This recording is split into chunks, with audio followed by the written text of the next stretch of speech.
अस्सलाम वालेकुम। So basically ये एक छोटा सा ट्यूटोरियल है। आपकी जो असाइनमेंट आई है ना, वीक 2 की असाइनमेंट 2, तो उसके अंदर थोड़े से आप लोगों को गाइडेंस के लिए ये ट्यूटोरियल था। और साथ में ना लास्ट क्लास में कुछ बच्चों को कन्फ्यूजन थी, तो उसको भी बेसिकली हम कोशिश करेंगे कि इसी में ही क्लियर कर दें। अच्छा, सबसे पहले हमने जो लास्ट क्लास में कवर किया था ना, एक हमने कंसेप्ट कवर किया था उसका इनपुट का, कि हम यूज़र को कहते थे इनपुट दो, जिसमें कुछ लोगों को ज़रा इशू हो रहा था कि ये क्या हो गया। और उसके बाद हमने लूप्स यूज़ किए थे। सही है। तो मैं बेसिक से बिल्कुल स्टार्ट करता हूँ। जैसा कि आपने देखा था, हमने टेबल्स प्रिंट करवाए थे। तो अब टेबल्स के अंदर कुछ ऐसा था कि आपने देखा था कि रेपिटेटिवली ना एक ही पैटर्न था। अगर आपको कोई कह देता है कि आपने लेट्स सपोज 10 का टेबल ही लिखना है लेकिन 1000 टाइम लिखना है, तो उसके अंदर अब हम लोग को इशू ये आ रहा था, हमें कुछ ऐसा करना पड़ रहा था लाइक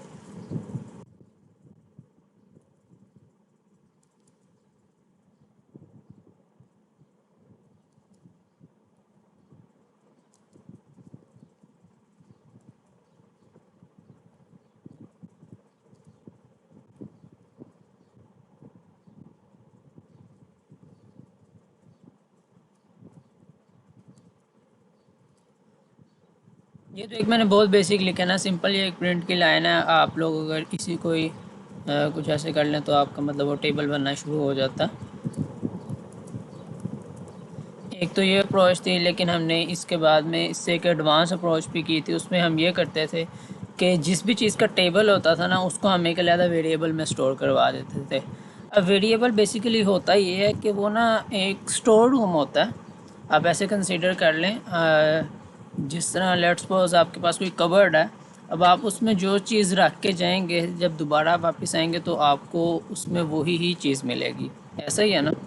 और उसमें ये भी होता है कि आज आपने ये वाली शर्ट अगर रखी है तो आप उसको निकाल भी सकते हैं बाहर, और उसके अंदर उसकी जगह कोई और शर्ट भी आप लोग रख सकते हैं। तो ये भी कुछ सेम इसी तरह ही होता है। लेट्स सपोज अभी जो वेरिएबल है ना, मैं उसका नाम रख देता हूँ एक्स। आप नाम कोई भी इसका रख सकते हैं। आप अगर इसको टेबल भी कहना चाहते हैं आप वो भी कह सकते हैं। सही है। मैं टेबल कह देता हूँ 10। ठीक है। अब अगर हम इसी कोड को जो हमने ऊपर लिखा है उसको मॉडिफाई करें तो वो अब कैसे होगा।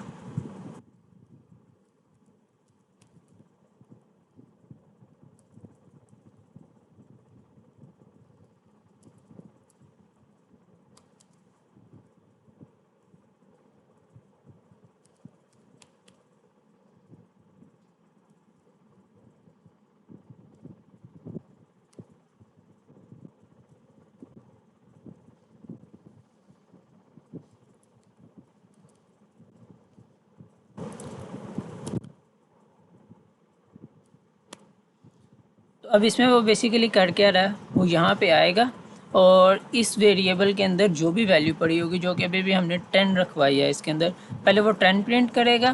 फिर उसके बाद ये मल्टीप्लिकेशन का सिंबल प्रिंट करेगा, फिर 1 प्रिंट करेगा इक्वल्स टू, और आगे हमने 1 मल्टीप्लाई बाय टेबल लिखा है तो ये 10 रिज़ल्ट आएगा। इसका रिज़ल्ट इसका, ओहो सॉरी सॉरी, यहाँ पे आना था 2 और यहाँ पे आना था 3।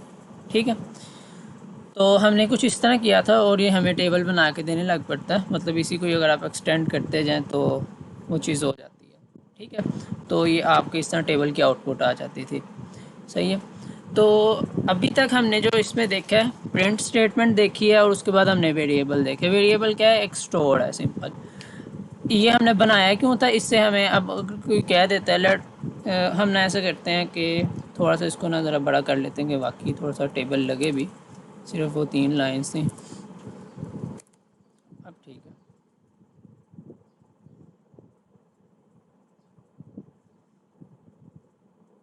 तो ये देखें, वो ये 10 का टेबल बना रहा है। एक सेकेंड। सो अब अगर मैं कहता हूँ कि यहाँ पे मैंने बनाना है 77 का टेबल, ये तो नहीं अब हमें याद होगा। तो ये करके देखते हैं क्या आउटपुट आती है। ये देखें, इसने 77 का भी आपको टेबल लिख के दे दिया। सही है। लेकिन अब क्वेश्चन ये आता है कि मैं आपको कहता हूँ ये तो भी 5 टाइम्स तक हमने लिखा है, मैं कहता हूँ 1000 टाइम तक लिखना है। तो अब एक तो तरीका ये है कि मैं इसको पकड़ूँ लाइन को, ये 5 लाइनें थी, इनको कॉपी किया और दोबारा पेस्ट किया और यहाँ पे मैं बैठ के ना नंबरिंग चेंज करता रहूँ, तो ये तो बड़ा टाइम लग जाएगा और ये तो कोई अच्छा तरीका लग भी नहीं रहा मुझे। इसका कोई आसान तरीका नहीं होना चाहिए? कुछ तो होगा। देखिए हमने स्क्रैच में, आपको याद होगा, हमने एक ना उसमें फॉरएवर वाली चीज़ की थी। जब भी हमने काम एक बार बार करवाना होता था ना, तो हम कहते थे इसको फॉरएवर में डाल दो जी, ये काम होता जाएगा होता जाएगा होता जाएगा। सही है। तो लेकिन हम यहाँ पे तो ये चाहते हैं कि यही काम बार बार हो, लेकिन हम ये नहीं चाहते कि हमेशा होता रहे। तो उसके लिए हम लोगों को ये कंडीशन लगानी पड़ेगी, और वो होगा ये कि आपने तब तक ये काम करते जाना है, तब तक ये काम करते जाना है जब तक आप 1000 तक रीच नहीं करते। हमने 1000 टाइम तक ये प्रिंट करना था ना। और साथ में आप वैसे भी ना इसमें एक पैटर्न देखें, ये देखें 1 2 3 4 5 6 इस तरह। सही है। और यहाँ पे भी मतलब उसी तरह ही चल रही है काउंटिंग आपकी, 1 1 के इंक्रीमेंट से चल रही है, जो आपने टेबल के साथ मल्टीप्लाई की हुई है। तो जब भी इस तरह कोई रेपिटेशन का पैटर्न आए ना, तब हम जाते हैं लूप्स की तरफ। जिस तरह स्क्रैच में आपने फॉर एवर किया था कि ये काम रिपीट में बार बार करते जाओ। तो हमें यहाँ पे समझ लग रही है कि अगर यहाँ पे मैं कोई ऐसी चीज़ रख दूँ ना जो हर दफ़ा एक दफ़ा ज़्यादा हो जाए, हर दफ़ा एक मतलब एक दफ़ा चले और फिर ज़्यादा हो जाए, फिर एक दफ़ा चले फिर एक दफ़ा ज़्यादा हो जाए, फिर एक दफ़ा चले फिर एक दफ़ा ज़्यादा हो जाए, कोई ऐसा मैं अगर काम कर दूँ ना, तो मुझे एक प्रिंट की लाइन लिखनी पड़ेगी और वो सारा काम कर देगी। तो इसके लिए हम लोगों ने लास्ट क्लास में पढ़ा था लूप। ठीक है। तो हमने एक बनाया था टेबल का वेरिएबल। अभी तक हमने सिर्फ ये एक वेरिएबल लिया टेबल का। सही है। अब हम यहाँ पे ना एक और वेरिएबल लेते हैं, उसका नाम चलें एक्स ही रख लेते हैं, और उसको मैं वैल्यू देता हूँ 1। सही है। और अब मैं यहाँ पर करता कुछ यूँ, मैं इधर आता हूँ और मैं इसको कहता हूँ कि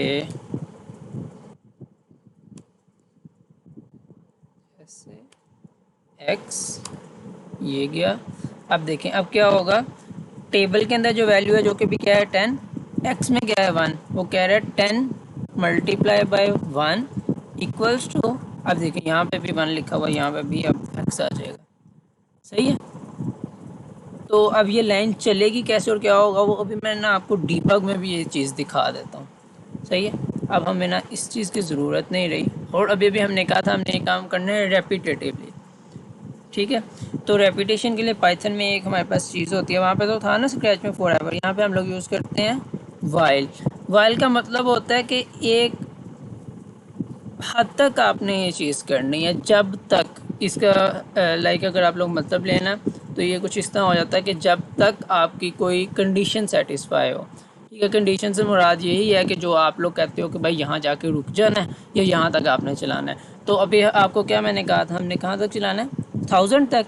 तो हम ऐसे ही करते हैं। तो हम कहते हैं कि अभी देखें ना, एक्स शुरू हुआ है 1 से, तो एक्स जब तक हो 1000 से छोटा। सही है। तब तक आपने क्या करना है, तब तक आपने ये प्रिंट करवाते रहना है। लेकिन अभी एक मसला है यहाँ पे, ये तो एक्स तो हर दफ़ा वही रह रहा है जो ऊपर मैंने 1 रखा था, एक्स तो चेंज नहीं हो रहा है। एक्स को तो हमने कहा था कि ये कुछ ऐसा नंबर है, यहाँ पे ये देखें ना, ये एक दफ़ा 1 है, 2 है, 3 है, 4 है, 5 है, ये हर दफ़ा 1 का इंक्रीमेंट कर रहा है, हर दफ़ा एक स्टेप आगे जा रहा है। तो हम यहाँ पे कुछ लिखते हैं x equals to x plus 1। अब ये करेगी लाइन क्या, सबसे पहले एक्स के अंदर आएगी, ये जो यहाँ पे आपने एक्स लिखा हुआ है, यहाँ पे क्या वैल्यू स्टोर थी 1, और ये +1, तो 1 + 1 क्या हुआ 2।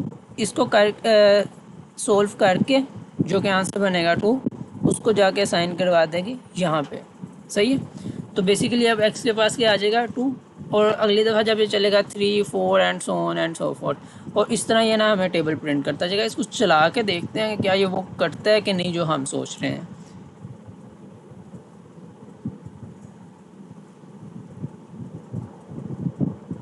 Let's see.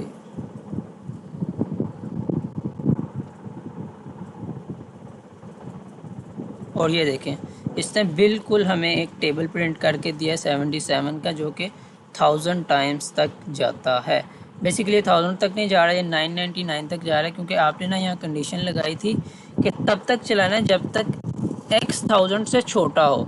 तो जब x एग्जैक्टली इक्वल हो जाता है ना 1000 के, तो वो ये वाला स्टेप चलाते ही नहीं है, क्योंकि आपने क्या लेस देन, और थाउजेंड से लेस देन नहीं होता, वो उसके इक्वल हो जाता है। तो हम यहाँ पे ना एक इक्वल भी लगा देते हैं कि लेस देन हो या इक्वल हो, अभी 1000 तक चलेगा। और हम ऐसा करते हैं 77 ना बहुत बड़ा नंबर है, हम यहाँ ना 2 ही लिख लेते हैं ताकि हमें भी कुछ पता चले कि हर दफ़ा कुछ चीज़ डबल होती जा रही है। सही, ये देखें अब इसने हमें 2 का टेबल प्रिंट करके दे दिया। सही है। अगर फिर भी आपको अगर इस चीज़ में कोई भी कन्फ्यूजन होगी ना, आपने मेरे से पूछ लेना है। ठीक है, तो ये चीज़ हो गई।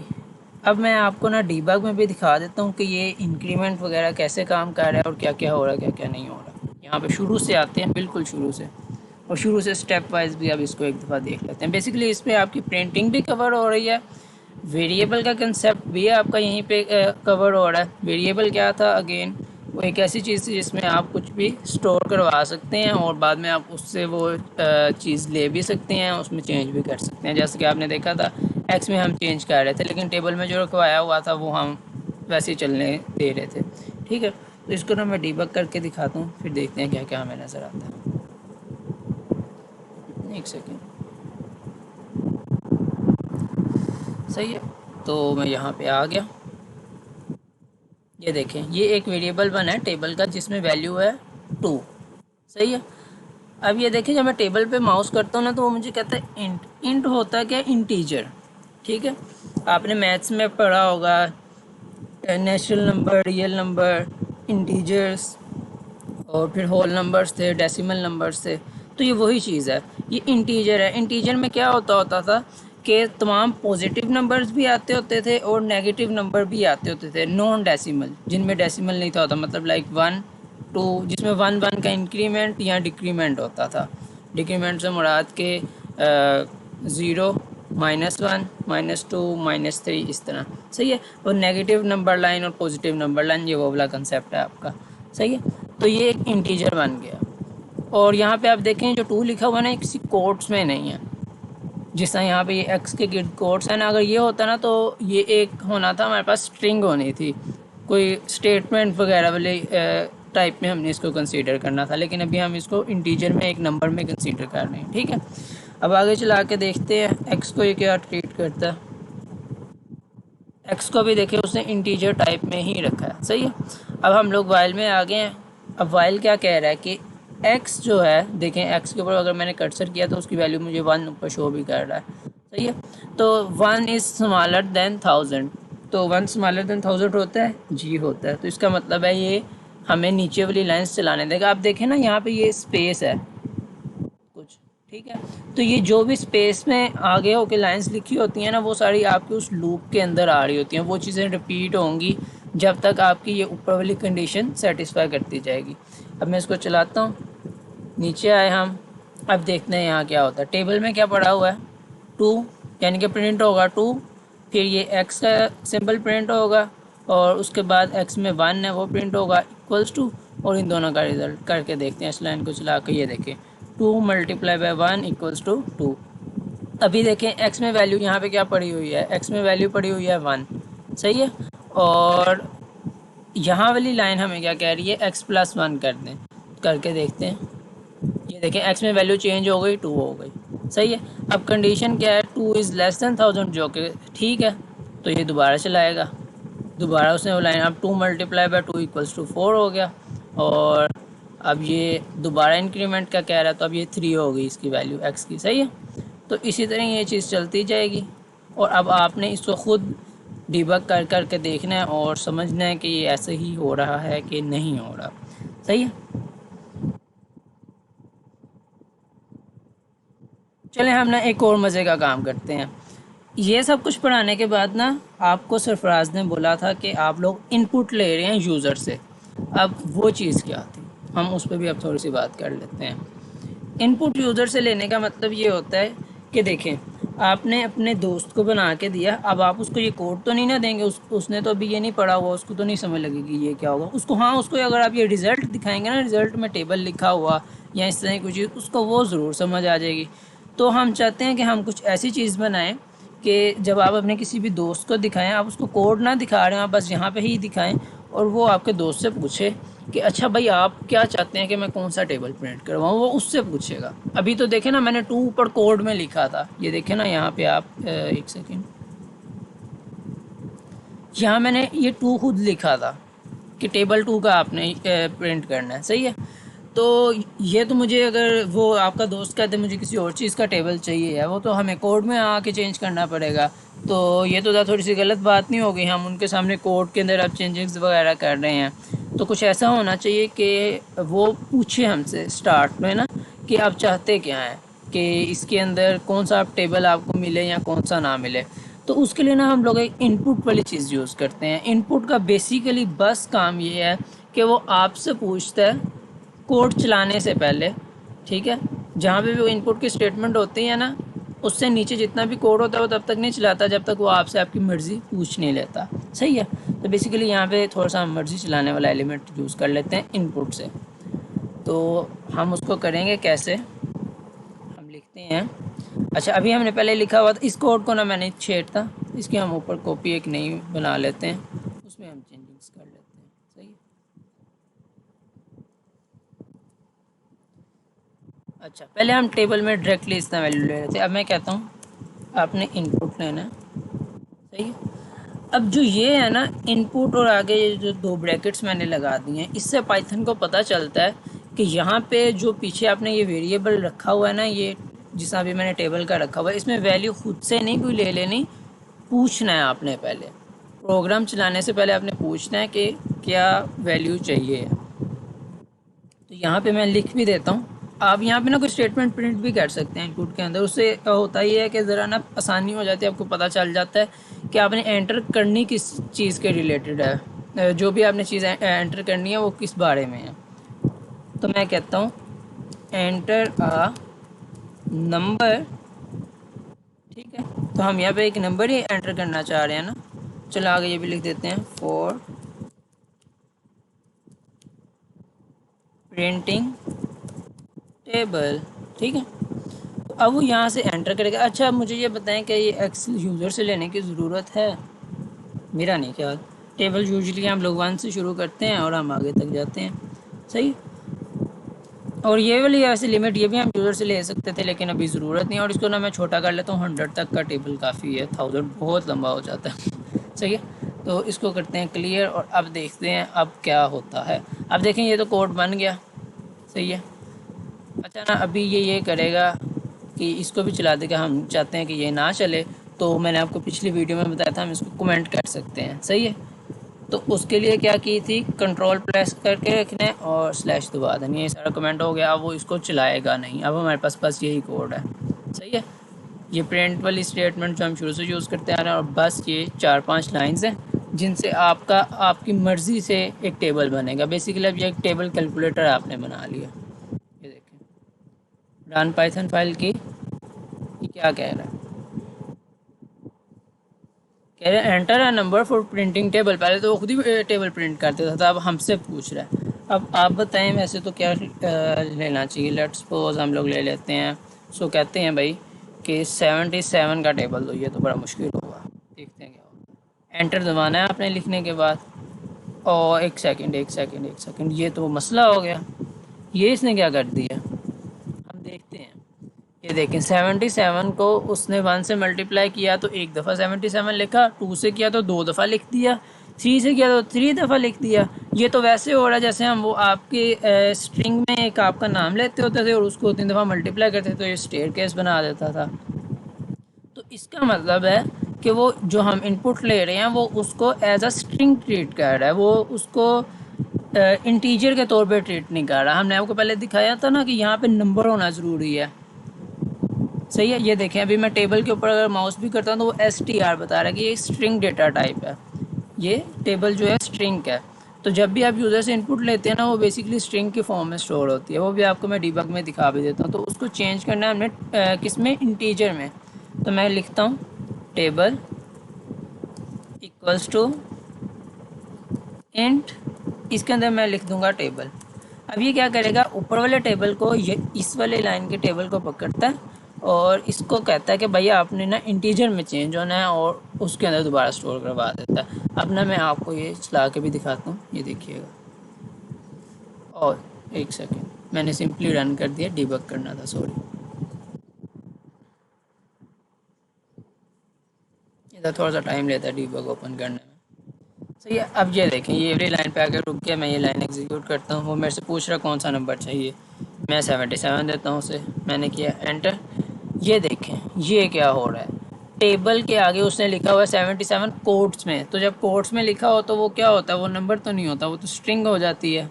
सही है, तो अगर हमने स्ट्रिंग दे दी तो ये तो उसको कैलकुलेट करेगा ही नहीं, वो तो उसको उतनी उतनी कॉपीज़ उसकी बनाता जाएगा जब हम उससे मल्टीप्लाई करेंगे। तो इसको इंट में चेंज करना ज़रूरी है। ये जो लाइन है, लाइन नंबर 8 की, ये काम करेगी। ठीक है, चलाते हैं लाइन। ये देखें कोट्स में से बाहर आ गया, और अब टेबल पे अगर आप कर्सर करें भी तो आपको इंटीजर शो करता है। यहाँ पे भी आप करके देखें तो अब आपको ये इंटीजर शो कर रहा है कि टेबल आपका इंटीजर टाइप का है। सही है, तो मैं आगे बस प्रोग्राम को चला देता हूँ। अब ये देखते हैं क्या हुआ है। वाह, हमने सिर्फ 5 लाइंस ऑफ कोड लिखे और हमारे पास पूरे का पूरा एक कैलकुलेटर बन गया जो हमसे पूछता है कि भाई आपने कौन सा टेबल प्रिंट करना है। ठीक है,